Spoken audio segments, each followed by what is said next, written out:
সামনেই রয়েছে জামাই ষষ্ঠী, আর জামাই ষষ্ঠীতে কিছু স্পেশাল হবে না তা কি কখনো হয়?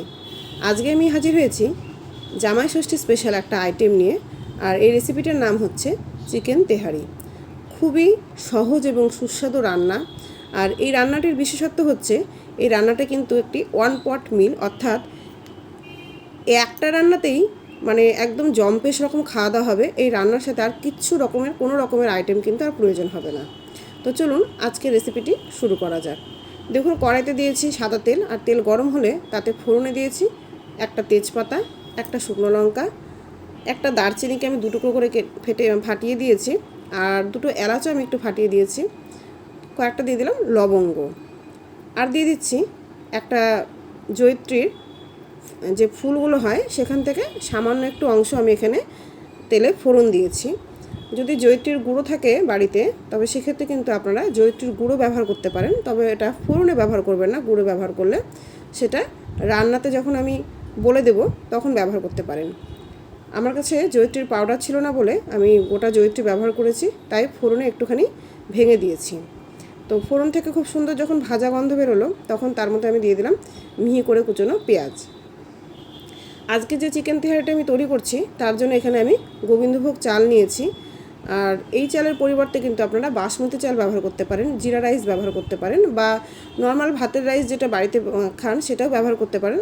যদি একটু চিকন চাল হয় সেটাই ব্যবহার করতে পারবেন। আর দেখুন, চালের ডবল পরিমাণ জল আমি নেব, তার জন্য একটা ইলেকট্রিক কেটলিতে আমি জল ভরে রেখেছি। আর এখানে একটা গুঁড়ো দুধের পাউডার রয়েছে, আর তোমার রয়েছে এখানে গোলমরিচের গুঁড়োর একটা প্যাকেট, টমেটো কুচি রেখেছি, রয়েছে কাঁচা লঙ্কা কুচি, আর একটুখানি আমি নিয়েছি পাতিলেবু। তো দেখুন, এখানে পেঁয়াজটা ভালো মতন আমি ভেজে নিয়েছি। তো এখন আমি কিছুটা পেঁয়াজ একটু উপরের দিকে তুলে রেখেছি যাতে ওভারকুক না হয়ে যায়, আর খুব সামান্য একটু পেঁয়াজ আমি একটু বেশি করে ভেজে নিয়ে এটাকে আমি তুলে রাখবো। বেসিক্যালি এটাকে আমি বেরেস্তা হিসেবে পরে ব্যবহার করব। তো ডবল করে না করে আমি একবারেই কাজটা করলাম। কিছুটা পেঁয়াজ আমি তুলে রেখেছি, আর বাকিটুকুকে একটু ভালো করে ভেজে এবার আমি তুলে নিলাম। এবার বাকি যে পেঁয়াজ ছিল একটু কাঁচা কাঁচা বা একটু ভাজা কম ছিল, সেই পেঁয়াজটাকে আরও একটুখানি নেড়ে চেড়ে নিয়ে এর মধ্যে দিয়ে দিলাম আমি আদা বাটা আর রসুন বাটা। 1 চামচের মতন আদা বাটা দিয়েছি, আর 1 চামচ দিয়েছি আমি এখানে রসুন বাটা। এবার আদা রসুন বাটাটাকেও পেঁয়াজ কুচির সাথে খুব ভালো করে মিশিয়ে নেব যতক্ষণ আদা রসুনের কাঁচা গন্ধ না চলে যায়। ভালো করে যখন ভাজা হয়ে যাবে, দেখুন এই পর্যায়ে পেঁয়াজটা কিন্তু আরও বেশি লাল হয়ে গেছে, আর মশলাগুলোও আদা রসুনটাও খুব ভালো করে ভেজে নেওয়া হয়ে গেছে। এখন এর মধ্যে আমি দিয়ে দিচ্ছি চিকেনের টুকরোগুলো। তো এখানে আমি উইথ বোন চিকেন ব্যবহার করেছি, আর চিকেনের পিসগুলো কিন্তু মিডিয়ামই রয়েছে। এইভাবে মিডিয়াম সাইজ চিকেন নিলে রান্নাটা অনেক তাড়াতাড়ি হয়ে যায়, আপনারা একটু বড় সাইজ করে নিতে পারেন। আজকে আমি যে তেহারিটা তৈরি করছি তার জন্য এখানে আমি মোটামুটি 350 গ্রামের মতন চিকেন নিয়েছি, চাল রয়েছে হাফ কেজির মতন, আর এইটা কিন্তু আমি 4 থেকে 5 জন লোকের জন্য তৈরি করছি। তো যে পরিমাণগুলো আমি বলছি সেটা আপনারা খাতায় নোট করে নিতে পারেন। এটা 4-5 জনের পরিমাণের জন্য কিন্তু আমি 4-5 জন লোকের জন্য আপনাদেরকে পরিমাণটা শেয়ার করছি। আপনার বাড়িতে লোকের সংখ্যা বেশি বা কম হলে আপনারা কিন্তু এই যে ইনগ্রিডিয়েন্টস যা আছে বা উপকরণ যেগুলো আছে সেগুলোকে কম বেশি করে নিতে পারবেন। তো দেখুন, টমেটো স্লাইসেস রেখেছিলাম, চিকেনটাকে একটু হালকা নাড়াচাড়া করে নিয়ে চিকেনের দেখুন কালারটা কিন্তু অনেকটা চেঞ্জ হয়েছে। তারপরে টমেটো স্লাইসেসগুলো আমি এর মধ্যে দিয়ে দিয়েছি। এবার আমি আরও ভালো করে একটু নেড়ে নেব। এই সময় ঢাকনা খোলার সাথে সাথে খুব সুন্দর একটা গন্ধ বেরোলো, তবে গন্ধটা তো আমি আপনাদের সাথে শেয়ার করতে পারি না, শুধুমাত্র রেসিপিটাই আমি শেয়ার করতে পারি। দেখুন, চিকেনটাকে ভালো করে ভেজে নিয়েছি, তবে আরও কিছুক্ষণ কিন্তু ভেজে নিতে হবে চিকেনটাকে। পরিমাণ মতন দিয়ে দিচ্ছি এখানে লবণ, আর দিয়ে দিচ্ছি খুব সামান্য একটু হলুদ। যদিও তেহারিতে অনেকেই হলুদ ব্যবহার করেন না, তো আমি সামান্য একটু হলুদ যে কোনো রান্নাতেই ব্যবহার করে থাকি। সামান্য একটু দিলাম লঙ্কা গুঁড়ো, খুব সামান্য একটু জিরে গুঁড়ো দিয়েছি হাফ চামচের মতন দিয়েছি এখানে গোলমরিচের গুঁড়ো। সব কিছু দিয়ে এখন ভালো করে আমি চিকেনটার সাথে কষিয়ে নেব। এখানে আমি ধনে গুঁড়োর ব্যবহার করিনি, আপনারা চাইলে একটু হাফ চামচের মতন ধনে গুঁড়ো ব্যবহার করতে পারেন, না করলেও কোনো অসুবিধা নেই। আর ঝালটা আমি লঙ্কা গুঁড়ো কম দিয়েছি, কারণ আমি এখানে কাঁচা লঙ্কা ব্যবহার করব, আর তেহারিতে কিন্তু কাঁচা লঙ্কার ফ্লেভারটা সবশেষে খুবই ভালো আসে। আর তেহারিটা এমন একটা রেসিপি যে রেসিপিটাতে খুব বেশি না ঝাল হয় না মিষ্টি হয়, একটুখানি টক ভাব থাকে, কারণ আমি এখানে দই ব্যবহার করব। টক ঝাল মিষ্টি সব কিছু মিলিয়ে একটা ব্যালেন্স খাবার। একটা খাবার বা 1 প্লেট খাবার আপনার যে কোনো সময়ের মিলের জন্য কিন্তু যথেষ্ট। চাইলে লাঞ্চে ব্যবহার করুন, চাইলে ডিনারে খান। লাঞ্চ বা ডিনার যখনই খান না কেন, তো আপনার এই 1 পট রেসিপি কিন্তু আপনার যে কোনো মিলের জন্য একদম পারফেক্ট। মানে সাইডে আপনার কিন্তু সাইড ডিশ বলে কিছু লাগছে না। আপনি স্যালাড রাখতে পারেন বা রায়তা রাখতে পারেন ঠিকই, কিন্তু তার জন্য এক্সট্রা কোনো গ্রেভি বা এক্সট্রা কোনো চিকেন কারি বা মাটন কারি এসব কিছুই কিন্তু আপনার লাগবে না। 2 চামচ ফেটিয়ে নেওয়া টক দই দিয়ে দিলাম আমি এর মধ্যে। আর টক দইটা কিন্তু অবশ্যই যখন ব্যবহার করবেন, টক দইটা যেন ঠান্ডা না থাকে, নর্মাল টেম্পারেচারে নিয়ে আসার পরে টক দই ব্যবহার করবেন। আর দই দেওয়ার সময় গ্যাসের ফ্লেমটাকে একটু লো করে নেবেন। ভালো করে মিশিয়ে নেওয়ার পরে তারপরে গ্যাসের ফ্লেমটা বাড়িয়ে দেবেন। আর দইটাকে খুব ভালো করে ফেটিয়ে নিয়ে রান্নায় ব্যবহার করবেন, নইলে কিন্তু দইটা গরম কড়াইতে যখন দেবেন দইটা কিন্তু ফেটে যাবে, সেক্ষেত্রে দেখতে কিন্তু ভালো লাগে না, আর টেস্টটাও হয়তো অতটা ভালো আসবে না। দেখুন খুব ভালো করে আমি দইটাকে মিশিয়ে নিয়েছি, আর কি সুন্দর মশলা থেকে তেল ছাড়ছে। এই পর্যায়ে আমি আরেকটু ঢাকা চাপা দিয়ে 2-3 মিনিট এটাকে আমি রান্না করে নেব। মাংসটা কিন্তু এক্সট্রা করে জল দিয়ে সেদ্ধ করার কোনো প্রয়োজন নেই। এইভাবে নাড়াচাড়া করার ফলেই মাংসটা খুব সুন্দর হয়ে যাবে, সেদ্ধ হয়ে যাবে, আর একটু ভাজা ভাজা টাইপের হবে। দেখুন মশলাটা খুব ভালোভাবে কষে নেওয়া হয়ে গেছে। এবার আমি এই চিকেনগুলোকে একটু আলাদা করে তুলে নেব।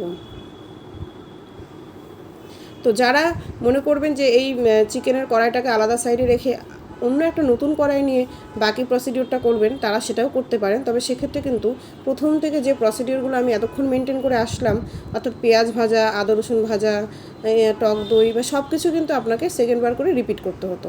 তো সেক্ষেত্রে একটু কাজটাকে কমিয়ে দেওয়ার জন্য আমি চিকেনগুলোকে আলাদা করে রেখে দিলাম। আর দেখুন চিকেন ভাজার যে তেলটা রয়েছে বা মশলাটা রয়েছে, এতে কিন্তু আমি বাকি প্রসিডিওরটা কমপ্লিট করব। তো আমি যে চালটা নিয়েছিলাম সেই চালটাকে খুব ভালো করে ধুয়ে আমি জল ঝরিয়ে রেখেছিলাম। এখন সেই চালটাকে আমি কড়াইতে দিয়ে দিচ্ছি। যারা মনে করবেন যে এক্সট্রা কোনো কড়াইতে চাল ভাজবেন, সেক্ষেত্রে কিন্তু পেঁয়াজ ভেজে নিতে হবে বা আদা রসুন বাটা সেটাকেও ভেজে নিয়ে তারপরে কিন্তু চালটাকে ভাজবেন, নইলে চালের মধ্যে কিন্তু সেরকমভাবে ফ্লেভারটা আসবে না। এবার চালটা দিয়ে খুব ভালো করে আমি এটার সাথে মিশিয়ে নেব। এই যে তেলটা রয়েছিল চিকেনটা ভাজার পরে যে তেলটা রয়েছিল বা মশলাটা রয়েছিল, এতে করে চাল ভাজলে চালের মধ্যে খুব সুন্দর একটা গন্ধ আসে। আর এই চালটাকে মানে পোলাওয়ের চাল যতটা আমরা ভাজি ঠিক সেরকম মতন কিন্তু ভাজতে হবে। অর্থাৎ পোলাওয়ের রেসিপি আমার চ্যানেলে রয়েছে, আমি পোলাওয়ের চাল ভাজার সময় বলেছিলাম যে ভালো করে ভাজবেন। কতক্ষণ ভাজতে হবে সেটা বলেছিলাম, যে কড়াইয়ের মধ্যে দেখবেন 2-1টা চাল যেন একটু নাচতে শুরু করেছে। ঠিক সেই পর্যায়ে যখন দেখবেন চালগুলো একটু ফুটে ফুটে উঠছে, তখন কিন্তু বুঝতে হবে যে এই চাল ভাজাটা আমাদের একেবারে কমপ্লিট হয়ে গেছে। খুব ভালো করে আমি মশলাটার সাথে মিশিয়ে নিয়েছি। আর এটা করতে মোটামুটি আমার 5 থেকে 6 মিনিটের মতন সময় লেগেছে। আমি কিন্তু এই কাজটা একটু মিডিয়াম ফ্লেমে করেছি, কারণ হাই ফ্লেমে করতে গেলে যদি প্রবলেম হয় বা চালটা যদি একটু লেগে যায় নিচে, তো সেক্ষেত্রে মিডিয়াম ফ্লেমে আমি করে নিয়েছি। আর দেখুন এখন বোঝা যাচ্ছে চালটা কিন্তু অনেকটাই ঝরঝরা হয়ে গেছে, যেরকম দিয়েছিলাম তার তুলনায় অনেকটাই কিন্তু ঝরঝরে হয়ে গেছে চালটা। এখন আমি চালের ডবল পরিমাণ জল কেটলিতে গরম করে নিয়েছি, অর্থাৎ হাফ কেজি পরিমাণ এখানে চাল দিয়েছিলাম। যে বাটি মেপে আমি চাল দিয়েছিলাম সেই একই বাটি মেপে আমি ডবল পরিমাণ জল গরম করতে বসিয়েছি। আর অবশ্যই কিন্তু পোলাও করার ক্ষেত্রে আপনারা গরম জল ব্যবহার করবেন, কখনোই ঠান্ডা জল ব্যবহার করবেন না, সেক্ষেত্রে কিন্তু পোলাওয়ের চালটা একদমই ঝরঝরে হবে না। তো 5 থেকে 6 মিনিটের জন্য আমি এটাকে খুব ভালো করে কষিয়ে নিচ্ছি। আর এভাবে দেখুন চালটা কিন্তু ধীরে ধীরে ধীরে ধীরে একদমই ঝরঝরে হয়ে আসছে। প্রথমে যেরকম দিয়েছিলাম চালটা, এখন অনেকটাই ঝরঝরে হয়ে গেছে, কালারটাও চেঞ্জ হয়ে গেছে। তো এখন আমি এর মধ্যে দিয়ে দিচ্ছি একদম ডবল পরিমাণে গরম জল। দেখুন জলটা দেওয়ার সাথে সাথে চালটা ফুটতে শুরু করে দিল। আর এটা যদি ঠান্ডা জল ব্যবহার করা হতো তাহলে কিন্তু এই জলটা ফুটতে অনেক সময় লাগতো, সেক্ষেত্রে চালটা কিন্তু ওভার কুক হয়ে যেত। এবার আমি এর মধ্যে কয়েকটা চেরা কাঁচা লঙ্কা দিয়ে দিচ্ছি। আর এখন আমি এটাকে এর মধ্যে প্রয়োজন মতন একটু নুনও দিয়ে দেবো। আর চাইলে আপনারা মিষ্টিটাও বা একটু সামান্য চিনিও এই সময় ব্যবহার করতে পারেন, তবে চিনিটা আমি পরে ব্যবহার করেছিলাম। এখন আমি একটু লেবুর রস এর উপর দিয়ে দিলাম। লেবুর রস দিলে চালটা আরও বেশি ঝরঝরে হয়। আর আগেই বলেছি আমি যে এই রেসিপিটা কিন্তু একটু টক, ঝাল, মিষ্টি সব রকমই থাকবে এর মধ্যে, একদম একটা ডিশেই বাজিমাত। তো এটাকে আমি ঢাকা দিয়ে গ্যাসের ফ্লেমটা মিডিয়ামে করে দিয়ে 5 মিনিটের জন্য ঢাকা দিয়ে রাখবো। আর দেখুন আমি যে লিডের যে একটা ফুটো ছিল সেখানে কিন্তু আমি একটা লবঙ্গ দিয়ে ফুটোটাকে সিল করে দিয়েছি, যাতে করে কোনো রকম গরম ভাবটা বাইরে বেরিয়ে না আসে। আপনারা লবঙ্গ দিয়ে বন্ধ করতে পারেন বা একটা কাগজের ছোটো টুকরো পেঁচিয়ে নিয়েও কিন্তু বন্ধ করে দিতে পারেন। দেখুন জলটা পুরোপুরি শুকিয়ে গেছে। এখন তেহারির অন্যতম মূল উপকরণ আমি এখানে দিয়ে দিলাম, সেটা হচ্ছে গুঁড়ো দুধ। আমি 2 চামচ মতন গুঁড়ো দুধ 1 কাপ গরম জলে মিশিয়ে রেখেছিলাম, আর এখন এই দুধটা আমি এর মধ্যে দিয়ে দিলাম। আপনারা চাইলে কিন্তু গরুর দুধও ব্যবহার করতে পারতেন প্যাকেটের দুধের পরিবর্তে, বা গুঁড়ো দুধের পরিবর্তে যে কোনো রকমের দুধ আপনারা ব্যবহার করতে পারতেন। আর দুধটা কিন্তু অবশ্যই ব্যবহার করবেন। এবার দুধটা দিয়ে দেওয়ার পরে ভালো করে আমি মিশিয়ে নিয়েছি। এখন যে চিকেনগুলো আমি তুলে রেখেছিলাম, ভাজা চিকেনগুলো, সেই চিকেনগুলো এর মধ্যে আমি খুব সুন্দরভাবে মিশিয়ে দিচ্ছি। যদি চিকেন খুব বেশি পছন্দ করেন তাহলে চিকেনটা কিন্তু একটু পরিমাণে বাড়িয়েও দিতে পারেন। এবার চিকেনটা কিন্তু যখন আমরা ভেজে নিয়েছিলাম তখনই চিকেনটা সেদ্ধ হয়ে গেছিলো, তো এটাকে বেশি সেদ্ধ করার জন্য এক্সট্রা করে জল দেওয়ার কোনো প্রয়োজন নেই। দেখুন চালের মধ্যে এখনও কিছুটা ময়েশ্চারাইজার থেকে গেছে, তো তার মধ্যে বাকি চালটাও সেদ্ধ হয়ে যাবে আর খুব ভালো করে চিকেনটাও কুক হয়ে যাবে। 1 চামচের মতন চিনি আমি এখানে দিয়ে দিচ্ছি, আর চিনিটা দিয়ে দেওয়ার পরে আরও খানিকক্ষণ নাড়াচাড়া করে নেব আমি। গ্যাসের ফ্লেমটা কিন্তু হাইতে করা যাবে না, এখানে কিন্তু গ্যাসের ফ্লেমটা আমি মিডিয়ামে রেখেছি, বা লো টু মিডিয়াম হিটে রাখা আছে। আর লো টু মিডিয়াম হিটেই আমি এটাকে এখন আরও কিছুক্ষণ চাপা দিয়ে রাখবো। তাহলেই দেখবেন চালটা যেটুকু বাকি আছে 90% তো সেদ্ধ হয়ে গেছে, বাকি 10% ওই গরমভাবে সেদ্ধ হয়ে যাবে। আর খাওয়ার সময় দেখবেন একদম ঝরঝরে হয়েছে চালটা। তো কিছুটা কাজু কিশমিশ আমি এর উপর দিয়ে দিলাম। কাজু কিশমিশটা ভেজেও ব্যবহার করা যেতে পারত, আর যদি কারো মনে হয় যে কাজু কিশমিশ দেবেন না, সেক্ষেত্রে কাজু কিশমিশ স্কিপও করতে পারতেন। এবার 5 মিনিট পরে আমি আবার ঢাকনা খুলে এটাকে ভালো করে মিশিয়ে দিচ্ছি। দেখুন চালটা কিন্তু অনেকটা ঝরঝরে হয়ে আসছে। এটা যখন ঠান্ডা হবে তো আরও ঝরঝরে হয়ে যাবে। এটার যখন আরও কিছু উপকরণ এখানে মেশানোর বাকি রয়েছে, তো সেটা মেশাবো, আর তারপরে এটাকে একটা বড় পাত্রে ছড়িয়ে রেখে দেবো। তাতে কিন্তু এটা একদম ঝরঝরে হয়ে যাবে।